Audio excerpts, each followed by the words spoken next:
Kaya sa ngayon po, nililiwanag po natin, lahat po sila dinumog mga kalingap. Kalingap Rob! Kalingap! Oh, Chris!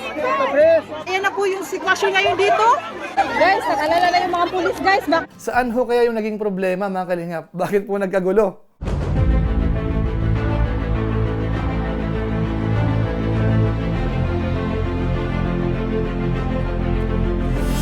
Ayun, shoutout guys. Muli, welcome to my YouTube channel.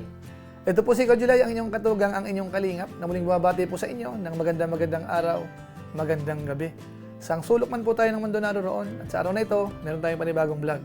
Ito po ay magiging part 2 po dun sa reaction video po natin, patungkol po dun sa Hong Kong, na kung saan yung Team Kalingap po ay talagang dinumog po ng mga tao doon, mga kalingap. Pinapatunayan lamang po na marami po talagang fans ang Team Kalingap. Ngayon ang tanong, yung ginawa po ng pulis, mga kalingap, marapat po ba yun? Naging fair po kayo yung mga pulis natin, mga kalingap, para wag po nating sisihin. Ngayon ang kasunod na tanong, bakit nagkaroon po ng problema? Saan ho kayo naging pagkukulang? So pag-uusapan po natin yan at aalamin po natin yung masasabi nating lesson learned dito po sa mga pangyayaring ito. Pero bago po yon, paalala lang po si Kuya Julay, baka sakaling meron pa po ditong hindi nakasubscribe sa ating YouTube channel, wag nating kalimutan, Julay Paunil. Tapos pakipindot po yung notification bell button para lagi po tayong updated sa aking mga video upload. Tapos yung ating Facebook page po, yung Julay Paunil 2.0, pwede ho nating i-follow po yun, tapos i-like. Maraming salamat po sa inyong lahat. Tapos sina Kuya Bal Santos Matubang, si Kalingap Rob, si Ate Edna Vlog, si Ruel of Malalag, at saka po si Jabber Sniper, suportahan din po natin. Maraming salamat po sa inyong lahat. Ngayon, tuloy na po tayo. Pag-usapan na po natin. Ito pong patungkol sa Team Kalingap doon po sa Hong Kong, na kung saan ay talagang dinumog po ng mga tao, mga kalingap. Makita po natin dito, o kaya masasabi natin, na talagang sikat na sikat po sila. Makita po natin doon sa mga video po ng mga kababayan po natin doon, na talagang excited po sila para makita po sina Kalingap Rob, sina Kuya Bal Santos Matubang, at saka po yung buong team. Kaso nga lang po nagkaroon po ng konting problema, mga kalingap. Dahil po sa sobrang dami ng tao, dinagsa po sila, nakuha po yung atensyon ng mga pulis, mga kalingap. Kaya sa pagkakataon pong ito, pag-uusapan po natin, bakit nga ba nagkaroon ng problema? Saan ho ba yung mga pagkukulang? At siyempre ho, alamin din natin yung parang lesson learned po dito. Para sa mga susunod na mga lakad po ng Team Kalingap, alam na po ang gagawin ng mga fans po. Nang sa ganon, maging smooth po yung pagpasyal po nila. At hindi lang po yon, yung mga kababayan po natin sa iba't ibang bansa, magkaroon po sila ng maayos na picture with Kuya Bal Santos Matubang, with Kalingap Rob, at saka po sa lahat ng mga kasamahan po nila. Nice. Ngayon, umpisahan na po natin. Siya nga po pala, ito po ay magiging part 2. Dahil kahapon po, gumawa na po tayo ng reaction video. Kaso nga lang po, ang hinighlight po natin doon ay si Jomar lang. Dahil nga po yung ipinadala sa ating link, patungkol po sa pangyayaring yon, ay nakafocus po kay Jomar. Kaya ang ginawa po natin, si Jomar lang po muna. Ang nasa isip po sana natin, iisa-isahin natin sila. Kasi marami rin po nag-send po sa atin ng iba't ibang mga vlog po patungkol po sa mga pangyayari po doon. Kaso nga lang po nakita natin, marami na rin po naglabas ng mga vlog patungkol po doon. Kaya naisip natin, wag na lang po muna. Ang gagawin na lang gagawin natin, gawa na lang tayo ng isa pa na kung saan ang pag-uusapan naman natin kung paano po makokontrol o kayo na obserbahan ho natin saan ho kayo naging problema. Ngayon sa inyo pong kaalaman, ang totoo po talang dinumog doon, pangunahin, si Kalingap Rob. Dahil doon po sa isa sa mga video na napanood po natin, nung una ho, okay pa, no? So naglalakad po si Kalingap Rob, parang si Rob ang nauna at saka si Star Rax. Tapos bigla-bigla na lang po yung mga tao talagang dumadami. At saka po sumasabay sa kanila, kanya-kanyang camera po yun. Nung una ho, wala pa po yung mga pulis.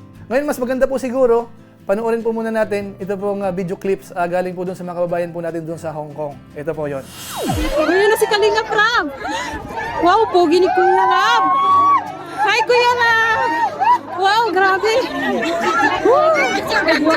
Ang gwapo pala ni Rob. Sa si Jack. Si Jack. Oo, ang gwapo ni Rob. Guys, Jack.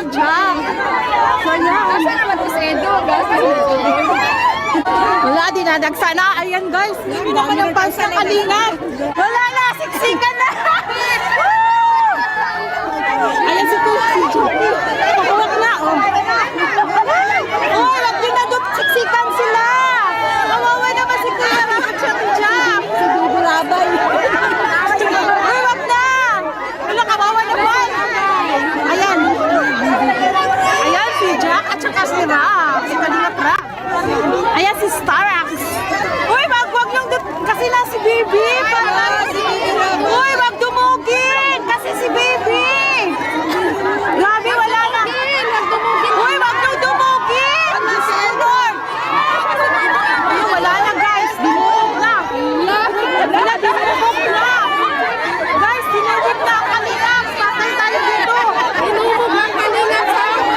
Kaya kung mga kalingap, makita po natin sa scene na yan, wala pa pong pulis. Pero yung tao po, dumadagsa na po unti-unti. May mga sumasalubong, may mga sumusunod. Tapos po yung iba, sumasabay na po sa kanila. Tapos syempre ho, hindi may iwasan, maingay po talaga sila dahil excited nga po. Dahil malayo po sina Kuya Bal, yung Team Kalingap. Ngayon lang po nila nakita ng personal. Kaya yung karamihan ho talaga sa mga kababayan po natin, excited mga Kalingap. Kaya ako po, pinipilit ko pong intindihin din po sila. Tama kayo, tama kayo. Kaso nga lang po, yun po ay kumuha ng atensyon sa mga pulis po doon sa Hong Kong. Ito po, panoorin po natin. Kasi Kalingap Rob. Kalingap!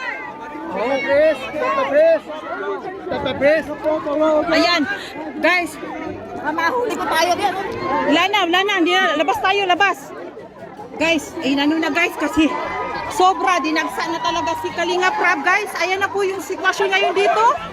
At talagang dinumog ang ating Kalingap Rob.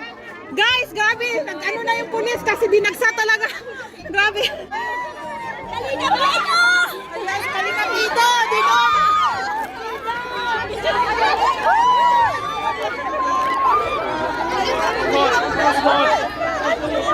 Guys, nag-alala na yung mga pulis, guys. Bakit nagkakagulo na yung mga tao, guys? Ayan. So yun po mga Kalingap, kitang-kita po natin na talagang pati yung pulis, talagang ano po, nahihirapan po na parang pahupain yung pagdami po ng tao. Kumbaga, mahirap pong i-control po talaga. Dahil nga po kaliwat kanan yung mga fans po ng Team Kalingap na gusto pong makalapit kina Kalingap Rob. Ngayon ang tanong, marapat po ba ang ginawa ng mga pulis mga Kalingap para po parang ilayo po sina Kalingap Rob, tapos yung kanyang mga kasamahan, doon po sa maraming tao? Ano po ang masasabi po natin? O pwede nyo pong i-comment po sa baba. Pero para sa akin po mga Kalingap, ang obserbasyon ko po, yung pulis ay mukhang mabait naman mga Kalingap. Paano masabi? Dahil kung sa ibang lugar lang po yun, baka namamalo na po ng batuta yun mga Kalingap. Pero sa naobserbahan po natin, mukhang mabait pa rin po sila. Pwede na! Pero siyempre dahil nga po dumagsa na po yung tao, kailangan po nilang ihiwalay po talaga. At saka parang nagkaroon na rin po sila ng idea na yung grupo na yon ay sikat po sa Pilipinas. Dahil kung inyo pong matatandaan o kaya baka napanood po natin sa ibang mga vlog, nung okay na po yung sitwasyon, bumalik pa po yung mga pulis at merong picture na tinitingnan, hinahanap pa raw po yung mga kasamahan. Ibig sabihin, minomonitor po nila either sa mga picture o kaya sa CCTV, mga Kalingap. So ganun po kasikat mga Kalingap ang Team Kalingap sa Hong Kong. Pero siyempre ho, ang mahalaga po dito, naging okay naman po yung team.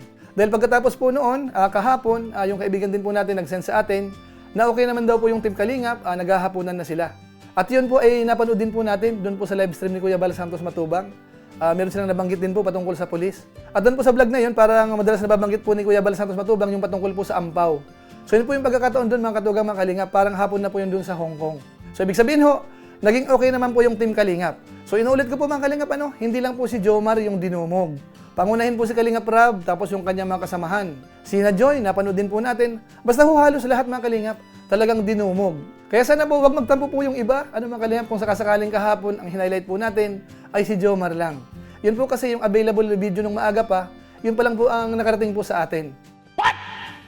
Kaya sa ngayon po, nililiwanag po natin, lahat po sila dinumog mga Kalingap. Kahit po yung mga alaalalay po nila, ganun din siyempre. Dahil siyempre sila po ay kasamahan po ni na Kuya Bal Santos Matubang, ni na Kalingap Rob. At saka parang bisita lang po sila doon sa Hong Kong. Kaya normal lang po na yung mga babayan po natin ay talagang ma-excite. Kaya sana po maintindihan po natin. Ngayon puntahan na po natin, saan ho kaya yung naging problema mga Kalingap? Bakit po nagkagulo? Una, siguro po sa part ng mga pulis, masasabi natin, wala po silang kasalanan. Kumbaga, nandun naman yung tolerance nila, tapos ginampanan lang po nila yung kanilang tungkulin din. Dahil kung sakasakali po mag-stampede po yan, sila po ang masisisi. Lalo't hindi lang naman po yung mga tao doon ay puro fans din po ng Team Kalingap. Siyempre ho, meron din po mga taga roon, ibang mga pumasyal sa Hong Kong. Kung sakasakali po magkakaproblema, siyempre po damay-damay yan mga katugang mga Kalingap. Ngayon ang tanong, saan ho ba talaga yung naging problema mga katugang mga Kalingap po natin? Sa inyo pong kaalaman sa obserbasyon natin, ang naging problema ay yung pagdagsa po ng tao. Talagang hindi po talaga na-control. Bagamat tayo po mga Kalingap, hindi po natin sinisisi yung mga kababayan po natin. Dahil nga po siyempre, excited po talaga sila.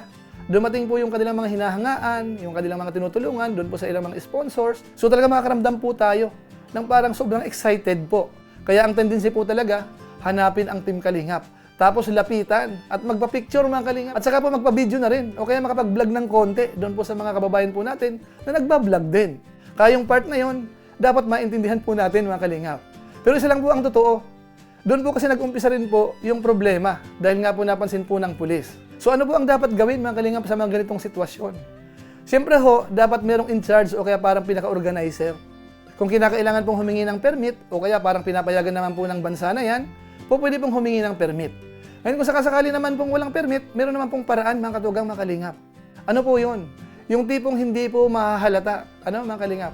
Dahil sa inyo pong kaalaman, ako po yung madalas uma-attend din po sa mga maramihang tao, may mga event, may mga convention.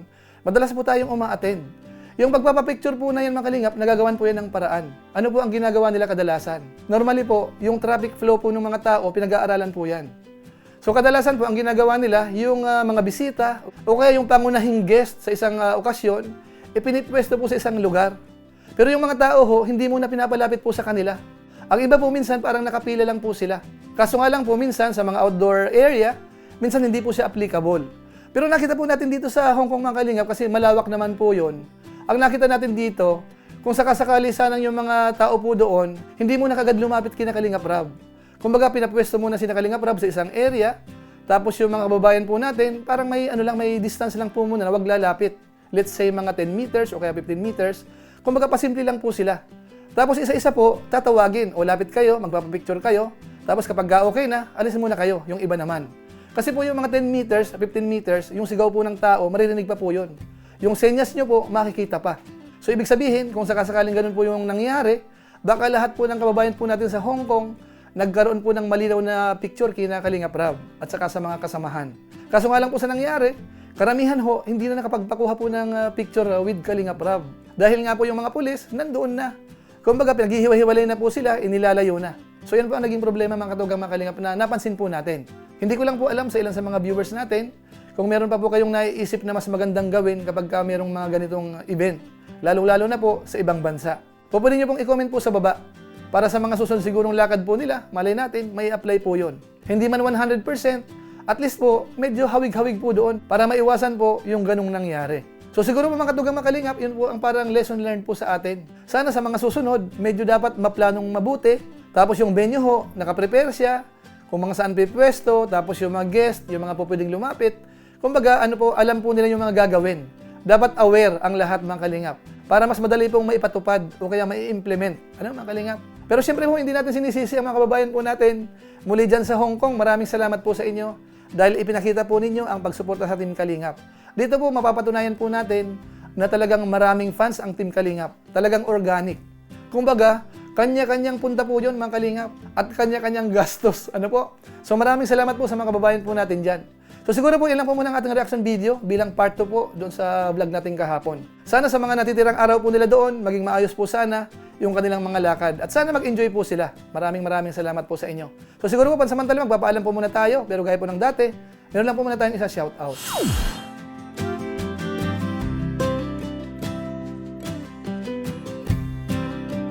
Tapos maraming salamat din po sa aking mga kasamaan sa COOS. Kalingap OFW Organic Sponsor sa inyo pong patuloy na pagsuporta po sa mga pabahay program ni Kuya Bal Santos Matubang at saka po ni Kalingap Rab. Maraming salamat po sa inyo.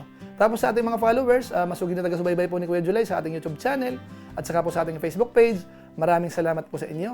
Lalong-lalo na po yung mga hindi nag-skip ng ads, masipag mag-like at saka po nag-share ng ating mga videos. Kung inyo po itong nagustuhan, pwede po nating i-share. So maraming salamat po sa inyo.